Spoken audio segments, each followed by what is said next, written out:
பாஜகவின் பிடியில் அதிமுக உள்ளது என ராகுல் காந்தி கூறிய நிலையில் அதிமுகவை யாரும் விலைக்கு வாங்க முடியாது என மறுபடி கொடுத்துள்ள அதிமுக பொதுச் செயலாளர் எடப்பாடி பழனிசாமி சட்டப்பேரவை தேர்தலை சந்திக்க திராணி இல்லாமல் முதலமைச்சர் மு.க.ஸ்டாலின் நடுவண் அரசை குறை சொல்லிக் கொண்டிருப்பதாக கடிந்துரைத்துள்ளார். நேற்று காங்கிரஸ் தலைவர் ராகுல் காந்தி பொன்னேரியில் பேசியிருக்கார்.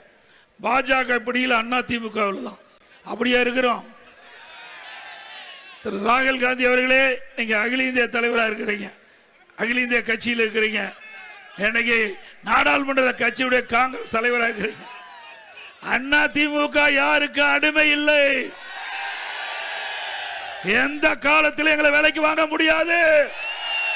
ஸ்டாலின் சொல்றார், நாங்க காங்கிரசும் திமுகவும் இணைந்து செயல்படணும். இதே காங்கிரஸ் தான் எமர்ஜென்சி கொண்டாந்தாங்களா? எமர்ஜென்சிய மிஸ்ஸாவை யார் கொண்டாந்தது? அப்ப அவளோட கூட்டணி வச்சா நல்லதான்.